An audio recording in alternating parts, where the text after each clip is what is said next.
오늘 우리에게 주시는 말씀을 보겠습니다. 한 구절이라 함께 봉독을 하겠습니다. 베드로전서 3장 15절 말씀입니다.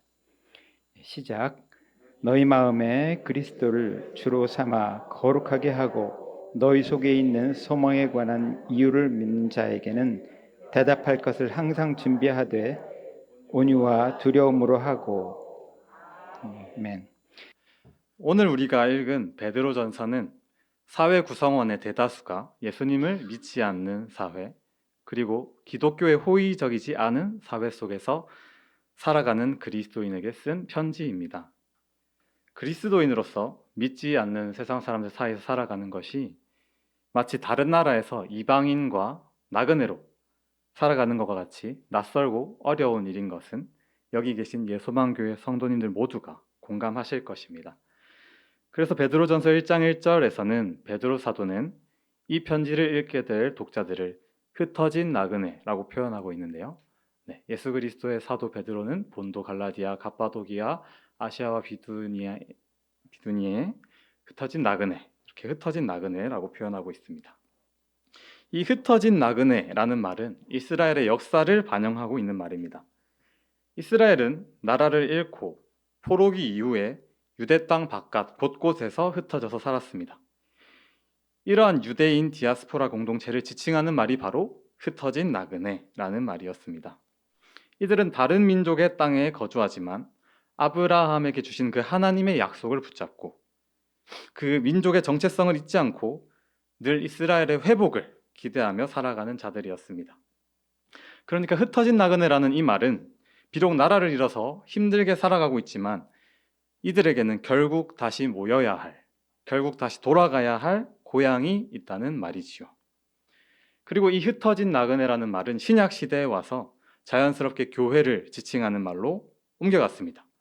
왜냐하면 교회는 이 땅에 속하여 살아가는 사람들이 모였지만 하나님 나라를 소망하며 살아가는 나그네로 살아가고 있기 때문입니다. 그래서 오늘 우리가 읽은 이 베드로전서는 각자의 일상 속에서 흩어져 그리스도인 나그네로 살아가고 있는 오늘 이 예수만교회 성도님들 모두에게 쓰고 있는 편지이기도 할 것입니다. 그런데 이 그리스도인 나그네는 나그네긴 한데 조금 독특한 나그네입니다. 나그네의 삶은 고달프고 힘들기 때문에 그 누구도 이 나그네가 되고 싶어 하지는 않을 것입니다. 하지만 베드로전서 1장 2절에서는 이 나그네로 살도록 택함을 받았다라고 얘기하고 있는데요. 제가 읽도록 하겠습니다. 곧 하나님 아버지의 미리 하심을 따라 성령이 거룩하게 하심으로 순종함과 예수 그리스도의 피 뿌림을 얻기 위하여 택하심을 받은 자들에게 편지하노니 은혜와 평강이 너희에게 더욱 많을지어다. 한글 성경에서는 베드로전서 1장 2절에 택하심을 받았다라고 하고 있지만 원어 성경을 보면요, 이 택함을 받았다는 표현이 방금 전 살펴봤던 1절 나그네 앞에 있습니다. 그러니까 베드로는 택함을 받은 나그네라고 말하고 있는 것이죠. 매주 교회를 마치고 일상으로 돌아가서 믿지 않는 세상 속에서 나그네로 사는 삶이 쉽지 않으시죠. 하지만 베드로는 그런 나그네의 삶을 동정하고 불쌍히 여기고 있는 것이 아닙니다. 왜냐하면 우리가 나그네 된 이유는 단순히 힘이 없어서도 돈이 없어서도 인생의 실패자가 되어서 그런 것이 아니기 때문입니다. 우리는 이 죄로 가득한 세상 나라에서 자유를 얻어 장차올 하나님의 나라를 기다리는 나그네이고 우리는 더 큰 소망에 부름받은 자발적인 나그네가 된 것입니다. 그러나 사실 이 나그네라는 말을 아무리 좋은 말로 포장을 해도 나그네는 나그네인 것이지요. 어려움 없이 살아가는 나그네는 없을 것입니다. 그리스도인 나그네로 살아가는 어려움은 바로 우리에게 주신 그 하나님의 언약과 우리가 살아가는 현실 사이에 있는 그 차이, 괴리감일 것입니다. 우리는 너무나 놀라운 소망을 가졌는데 현실은 사실 그렇지 못하다는 것이지요. 도대체 그 약속이 언제 이루어질 것인지 알 수 없기 때문입니다. 그래서 우리는 이 현실의 문제 때문에 나그네로 열심히 살아가기보다 이 땅에 어떻게 정착해서 더 잘 살아갈 것인가를 고민하게 됩니다. 베드로는 이 어려움을 잘 알고 있었던 것 같습니다. 그래서 베드로는 1장 6절을 통해서 세상에서 나그네로 살아가는 성도가 여러 가지 시험으로 근심하게 되지 않을 수 없다고 얘기하고 있습니다. 그러므로 너희가 이제 여러 가지 시험으로 말미암아 잠깐 근심하게 되지 않을 수 없으나 오히려 크게 기뻐하는도다. 아멘. 우리 예소만교회 성도님들도 이런 현실 속에서, 이 약속과 현실의 차이 속에서 고통받고 있지는 않습니까? 분명 우리를 통해 이 복이 세상에 흘러가서 많은 사람들이 하나님을 알게 되고 예배한다고 했는데 정작 이 복음이 무시받고 외면받는 시대를 바라보며 얼마나 마음이 착잡하겠습니까? 또한 우리의 삶도 우리가 살아야 되는 삶과 우리의 실제 살아내는 삶의 현실에는 차이가 있습니다. 그리고 하나님께서 이 세상의 현실보다 더 크다는 말이 우리의 육아와 자녀 교육과 대입 시험과 취직과 결혼에는 어떻게 적용되는 것일지 날마다 혼란스럽기만 합니다. 아주 안타깝게도 우리의 이 혼란스러움에 베드로는, 그리고 성경은 속 시원하게 이 모든 것들이 해결될 거라고 말하고 있지는 않습니다. 그러면서 방금 뭐라고 했냐면 6절 끝에 오히려 크게 기뻐하는도다라고 얘기하고 있습니다. 근데 놀랍지 않습니까? 이 고난에 기뻐하라니요. 상황이 바뀌지도 않았는데 기뻐하라니요. 말도 안 되는 소리처럼 들리는 것 같습니다. 하지만 성경에는 이와 같이 고난을 받았을 때 기뻐하라는 말씀이 이 베드로전서 외에도 여러 곳곳에 등장하고 있습니다. 이것이 고난에 대한 성경의 동일한 반응입니다. 야고보서 1장 2절에서 3절에서도 이런 표현이 드러나는데요. 내 형제들아, 너희가 여러 가지 시험을 당하거든 온전히 기쁘게 여기라. 이는 너희 믿음의 시련이 인내를 만들어내는 줄 너희가 알미라. 그리고 로마서에도 이와 같은 표현이 있습니다. 다만 이뿐 아니라 우리가 환난 중에도 즐거워하나니 이는 환난은 인내를, 인내는 연단은 소망을 이루는 줄 알미로다. 마지막으로 예수님께서도 이와 같은 말씀을 하셨습니다. 기뻐하고 즐거워하라. 하늘에서 너희의 상이 큼이라. 너희 전에 있던 선지자들도 이같이 박해하였느니라. 도대체 어떻게 고난이 기쁨으로 연결되는 것입니까? 바로 하나님께서 우리의 존재를 변화시키심으로 고난 중에도 기뻐할 수 있게 되는 것입니다. 상황에 따라서 돈이 있어서도 아니고 명예가 있어서도 아닙니다. 장애가 치료되어서, 질병이 치료되어서도 아니고 상황이 모든 것이 해결되어서도 아닙니다. 이 세상에 유한하여 썩어 없어질 그 무엇으로 인함이 아니라 영원하고 풍성하신 하나님으로 말미암아 기뻐하는 존재로 변화되는 것입니다. 그래서 우리는 이 고난을 통해서 우리의 시선과 관점을 바꾸어 갑니다. 우리의 관점이 어떻게 바뀌어 갑니까? 성도에게 죽음은 이제 끝이 아니라, 피해야 되는 것이 아니라 진정한 안식의 시작이며 우리가 소망해야 될 것이 됩니다. 그래서 점차 우리는 이 땅에서 어떻게 멋지게 살 것인가가 아니라 어떻게 신실하게 죽어갈 것인가를 묻게 되는 것이죠. 이 땅의 삶보다 죽음 이후에 우리가 누리게 될 그 삶이 훨씬 더 가치 있기 때문입니다. 그래서 그리스도인들은 똑같은 현실 상황이지만 기뻐할 수 있고, 심지어 고난 가운데 잠깐 근심할지라도 기뻐하게 되는 것입니다. 이 믿음은 마치 베드로전서 1장 7절에 불로 연단하여 없어질 금보다 더 귀한 믿음이 되는 것입니다. 함께 읽어볼까요? 너희 믿음의 확실함은 불로 연단하여도 없어질 금보다 더 귀하여 예수 그리스도께서 나타나실 때에 칭찬과 영광과 존귀를 얻게 할 것이니라. 아멘. 그리고 이 믿음은 결국 영혼의 구원이 됩니다. 단순히 죽어서 누리는 구원, 그것을 넘어서 지금 날마다 어떤 상황 가운데서도 하나님 안에 누리는 영혼의 자유가 되는 것입니다. 성도 여러분, 고난은 물론 하나님께서 주시는 것은 아닙니다. 하지만 하나님께서는 성도를 영화롭게 하고 다뤄가시기 위하여 이 고난을 허락하신다는 겁니다.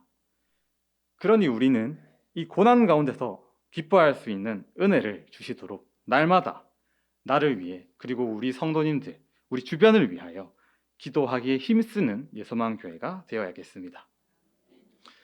네, 이런 나그네로서의 삶을 잘 보여주는 성경인물이 한 명 있습니다. 바로 아브라함입니다. 히브리서 11장 8절 9절 말씀에서는 아브라함이 이 나그네의 대표주자임을 알 수 있는 표현들이 나옵니다.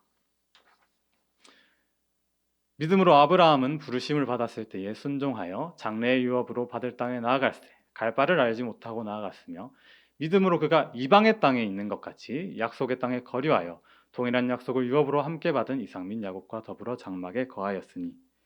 네, 우리는 함께 이 아브라함의 삶을 통해서 하나님께서 어떻게 우리 나그네 삶을 다뤄가시는지를 짧게 알아보도록 하겠습니다. 올해 예수만교회 표어인 창세기 말씀입니다. 창세기 12장 1절에서 3절에 하나님께서 엄청난 복을 아브라함에게 약속하셨고 아브라함은 자신의 고향 땅을 떠났습니다. 아브라함은 그렇게 담대히 떠난 것처럼 늘 믿음으로 행동했을 것 같지만 사실 아브라함은 누구보다도 하나님께서 주신 약속과 이 현실 속에서 혼란스러워한 인물인 것을 아십니까? 고려신학대학원 구약 교수인 기동현 교수님께서는 이 아브라함의 이야기를 아브라함이 도대체 누가 자신을 이어 이 약속을 이어갈 상속자가 될 것인지를 고민하는 관점에서 읽어야 된다고 얘기했습니다. 자녀가 너무 많아서 누가 상속자가 될 것인지를 고민하는 것이 아닙니다. 왜냐하면 아브라함은 75세가 되기까지 자녀가 없었기 때문입니다. 아브라함은 처음에 조카 롯이 자신의 약속을 이어갈 상속자라고 생각했습니다. 창세기 13장에서 롯과 아브라함은 소유가 많아졌고 서로 갈라서게 됐습니다. 롯은 소돔 땅으로, 아브라함은 헤브론으로 갔다고 성경은 이야기하고 있습니다. 기동현 교수님은 아브라함이 왜 헤브론으로 갔는지, 롯은 그 땅이 아주 풍요로워 보여서 소돔으로 갔는데 아브라함은 왜 헤브론으로 갔는지 그 이유를 말해주고 있는데요. 바로 이 헤브론 땅에서 소돔 땅이 보이기 때문에, 여전히 아브라함은 롯을 자신의 후사로 생각하고 있기 때문에 그런 것이 아닐까 추측할 수 있다고 했습니다. 네, 창세기 19장 27절, 28절에는 이런 단서가 나오는데요. 아브라함이 그 아침에 일찍 일어나 여호와 앞에 서 있던 곳에 이르러 소돔과 고모라와 그 온 지역을 향하여 눈을 들어 연기가 온기가마 연기같이 치솟음을 보았더라. 네, 아브라함은 헤브론에서 그 소돔 땅을, 롯을 바라볼 수 있었던 것이죠. 그리고 이후에 롯 이후에는 창세기 15장 2절에서 다메섹 사람 엘리에셀이 자신의 상속자가 될 것이라고 하나님께 얘기하고 있고요. 그 아브라함에 대해 하나님께서는 네 몸에서 날 자가 상속자가 될 것이라고 얘기하고 있습니다. 그 말을 듣고 아브라함은 고민에 빠졌습니다. 자신은 이제 늙었고 자녀가 없기 때문입니다. 그래서 사라와 함께 고민하던 중에 하갈을 통해서 이스마엘을 낳게 되었습니다. 이것은 아브라함이 얼마나 약속과 현실 사이에서 고민했음을 알 수 있게 해주는 것이죠. 그러나 이스마엘도 아니었습니다. 마침내 사라를 통해서 이삭이 태어나게 된 것입니다. 아마도 이 이삭의 탄생은 아브라함의 신앙에 아주 큰 계기가 된 것 같습니다. 이 이삭의 탄생 이후에 아브라함이 하나님께 보이는 믿음의 반응들을 보면 그것을 알 수 있습니다. 먼저 아브라함은 창세기 22장에서 이삭을 제물로 바치는 순종을 보입니다. 아브라함은 하나님께서 이 이삭을 살리실 것을 믿었기 때문에 이렇게 할 수 있었습니다. 그리고 창세기 23장에서는 아브라함의 가장 소중한 아내 사라가 죽었습니다. 사라는 아브라함과 함께 하나님의 약속을 고민하던 가장 소중한 인생의 동반자였습니다. 이 사라의 죽음은 아브라함에게로 아주 큰 상실감과 슬픔을 주었습니다. 그런데요, 이 아브라함은 사라의 죽음 가운데서 놀라운 믿음을 보여줍니다. 바로 이 사라의 죽음을 통해서 막벨라 굴을 자신의 소유로 만든 것입니다. 창세기 23장에는 아브라함이 헷 족속에게 이 막벨라 굴을 구입하는 장면이 드러나고 있는데요. 그 지역 사람들은 아브라함에게 이 땅을 팔기를 원하지 않습니다. 친절하게 보이지만 땅을 팔지 않기 위해서 차라리 우리의 묘지에 사라를 묻으라고 계속해서 권유하고 있는 것이죠. 심지어 이 땅값으로 이야기된 은 400세겔은 땅을 절대로 팔 생각이 없음을 보여주는 말도 안 되는 가격이었다고 합니다. 그럼에도 불구하고 아브라함은 이 사라의 죽음을 통해서 막벨라 굴을 구입하게 됐는데요. 여러분, 사실 하나님의 약속을 보지 못하고 죽은 것은 실패라고 할 수 있습니다. 아브라함과 사라는 하나님의 약속을 받지 못하고 초라하게 독자 이삭만 보고 사라는 죽었습니다. 그러나 아브라함은 이제 이 땅에서 어떻게 살 것인가를 고민하는 것이 아니라 어떻게 죽을 것인가를 고민하기 시작했기에 이 사라의 죽음을 통해서 막벨라구를 구입하고 자신의 후손들이 이 가나안 땅, 약속받은 가나안 땅을 기억하며 살 수 있도록 한 것이지요. 나이가 들고 몸은 쇠약해져 가는데 하나님 앞에 가진 여러분의 기도 제목과 소망들이 여전히 이루어지지 않아서 답답할 수 있습니다. 이때 아브라함을 기억하십시오. 그는 약속을 온전히 받지 못했습니다. 그러나 그의 관심은 이제 하나님 나라였기에 상관치 않을 수 있었습니다. 저희 어머니는 2022년에 코로나로 돌아가셨습니다. 그러나 그 어머니의 죽음이 취업을 준비하고 미래를 준비하려던 저를 신학대학원으로 이끌었습니다. 그리고 여전히 저는 어머니의 삶을 묵상하면서 주님 다시 배울 때까지 성도의 길을 묵묵히 갈 수 있도록 기도하고 있습니다. 그러니 예수만교회 성도님들도 부디 고난 속에서 기뻐하며 끝까지 신실하게 살아주시기를 바랍니다. 그리고 신혼, 청년, 다음 세대 성도님들, 비록 교회의 앞길이 막막하게 보일 수 있습니다. 신실하게 이 땅에서 성도로 살아가는 것이 불가능한 것처럼 보일 수 있습니다. 한국 교회는 이전과 너무나도 다른 사회적 상황을 마주하고 있기 때문입니다. 때때로 이 하나님의 계명을 떠나서 타협하며 살아가는 것이 저에게도 좋아 보일 때가 있습니다. 더 이상 복음이 통할 것 같지 않고 이들에게 들리지 않을 것 같다는 생각이 들기도 합니다. 하지만 성경은 절대적인 다수 비기독교인들 사이에서 이 소망으로 기뻐하며 하나님의 약속들을 이루어간 이야기입니다. 그 기쁨이 우리에게도 동일하게 허락될 것을, 그 하나님을 신뢰하며 살아갑시다. 네, 그렇다면 구체적으로 이 나그네 된 우리가 세상 안에서 어떻게 살아가야 될까요? 오늘 우리가 함께 읽은 베드로전서 3장 15절에는 먼저 처음에 너희 마음에 그리스도를 주로 삼아 거룩하게 하라고 되어 있습니다. 이 15절 앞절 14절에는요. 그들이 두려워하는 것을 두려워하지 말며 근심하지 말라고 되어 있는데요. 그러니까 그리스도를 주로 삼아 거룩하게 하라는 것은 이 세상과는 다른 것을 두려워하고 근심하는 것입니다. 그리스도를 주로 삼았기 때문입니다. 우리는 하나님의 계명대로 살아가야 됩니다. 베드로전서는 하나님의 계명대로 살아가는 우리를 통해서 세상이 자신들의 죄를 죄로 여기고 부끄러워할 수 있다고 얘기하고 있습니다. 비록 하나님의 계명은 세상에서 무시받고 조롱받고 공격받지만 그 계명대로 진정 살아내는 우리의 삶을 통해서 여전히 그 하나님의 아름다우심은 드러나고 사람들은 주목하는 일이 분명히 일어난다는 것입니다. 물론 쉽지 않다는 것을 압니다. 지금 중고등부는 10계명을 배우고 있습니다. 오늘은 11계명 간음하지 말라는 것을 배웠는데요. 저는 성경과 신앙고백서가 가르치는 바에 충실히 가르치려고 노력하고 있지만 때때로 이 시대의 흐름과 너무나 다른 가르침에 준비하며 많은 고민을 하게 됩니다. 또한 최근에 94만 구독자를 가진 위라클이라는 유튜브 채널의 박위 씨와 연예인 출신 송지은 씨가 결혼을 했습니다. 알고 계시는 분들도 있을 텐데요. 이 송지은 씨는 걸그룹 출신이기도 하고 이 박위 씨는 아주 유명한 인플루언서이기 때문에 믿지 않는 비기독교인들도 이 결혼식을 아주 주목하여 보았습니다. 사실 마냥 축하받아야 될 결혼식이죠. 그냥 결혼을 한다고 하면 묻지도 따지지도 않고 축하받아야 할 것임에도 불구하고 이 결혼을 바라보는 곱지 않은 시선도 많이 있었습니다. 마치 신부된 송지은 씨가 종교에 심취해서 장애인과 결혼하는 것 같다고 불쌍하다고 얘기하는 사람들도 있었습니다. 결혼식이 아니라 무슨 예배를 드리고 있냐고 의문을 제기하는 사람들도 있었습니다. 그리고 축사한 동생과 박희 씨와 또 박희 씨의 가족들이 그들에 대한 추측성 비난과 인신공격도 많이 있었습니다. 이런 반응은 어쩌면 이 예수만교회의 청년 다음 세대들이 정말로 이 땅에서 나그네와 이방인과 같은 자들로 살아야 함을 보여주는 단면이 아닐까 싶습니다. 그러나 분명한 것은 하나님께서 주신 이 계명이 아무리 시대와 동떨어진 것 같다 할지라도 우리가 그것을 정말로 살아낼 때에는, 직접 행동으로 보여줄 때에는 그 계명이 정말 살아서 이 땅에서 숨쉰다는 것입니다. 우리가 그 확신을 가지고 먼저 살아내는 것이 우리에게 필요합니다. 네, 그래서 그런 우리의 삶을 통해서 모든 세상이 우리를 주목하지 않을지라도 이 시대의 가르침 속에 소외된 자들, 탈락한 자들, 그리고 여전히 갈급해하고 채워지지 않는 것으로 고통스러워하고 있는 자들이 하나님께로 돌아오는 일이 일어날 것입니다. 네, 두 번째는 대답할 고백을 준비하라는 것인데요.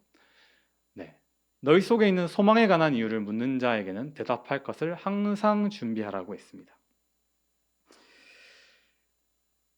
네, 기독교의 이 가르침과 계명이 세상에 무시받고 반감을 살 수 있습니다. 하지만 계속해서 얘기했듯이 그것을 살아내는 사람들에게는 사람들이 질문하고 묻기 마련입니다.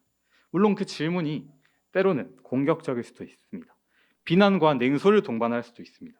하지만 우리에게 그 접점은 반드시 온다는 것입니다. 우리가 가진 그 삶의 소망에 의문을 제기하고 물음을 물어오는 자들에게 우리는 무엇을 고백할 준비가 되어 있습니까? 이 개인주의와 SNS 및 미디어 중독, 소비 중독, 무한 경쟁의 시대에 이 기독교 복음이 오늘날에도 어떻게 복음이 되는지, 어떻게 소망이 되는지 우리는 무엇을 대답할 준비가 되어 있는지 돌아봐야겠습니다. 우리에게 분명한 고백이 없다면, 답할 이야기가 없다면 우리의 신앙을 점검하고 우리도 그에 합당한 노력들을 부족할지라도 그 노력들을 해나가야 되는 것입니다. 그래서 우리는 때때로는 공부하는 노력도 해야 될 수도 있습니다.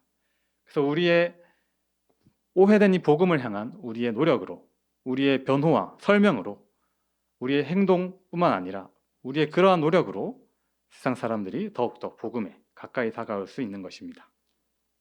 마지막으로는 온유와 두려움으로 하라는 것입니다. 네, 온유와 두려움으로 하고라고 되어 있는데요.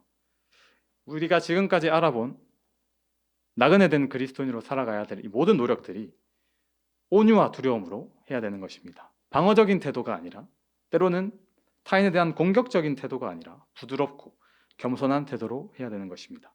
왜냐하면 우리가 말의 언쟁에서는 이길 수 있습니다. 하지만 그것이 오히려 영혼을 잃는 결과를 낼 수도 있습니다. 우리는 하나의 싸움을 이기는 것이 아니라 가장 큰 그 전쟁을 이겨야 되는 자들입니다. 그래서 하나님께 모든 것을 내어 맡기고 우리는 믿지 않는 자들 앞에서 겸손하며 두려움으로 행해야 하는 것입니다.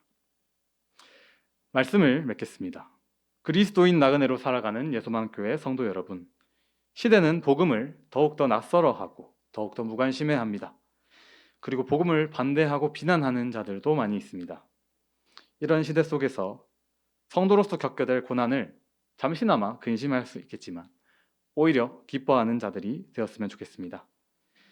그 시간이 결국 진정한 우리의 소망, 그것을 연단하여 더욱더 하나님의 은혜를 깊이 누리게 되는 시간이 될 것입니다. 그리고 비록 우리의 현실이 볼품없고 소망이 보이지 않고 소망이 점점 더 희미해진다 할지라도 아브라함을 기억하십시오. 아브라함에게 이삭을 주셨듯 우리에게 예수님을 주셨고 그 예수님을 통해서 하나님은 결코 배신하지 않고 모든 것을 이루실 것을 말씀하고 계십니다. 예수 그리스도를 주로 삼아 그분의 계명을 따라 거룩하게 살아가십시오. 그러면 세상은 물을 것입니다. 그 물음에 대해 대답할 것들을 준비하는 예수만교회가 되었으면 좋겠습니다. 그리고 그 모든 것들을 온유함과 두려움으로 감당하는 예수만교회 되시기를 축복합니다.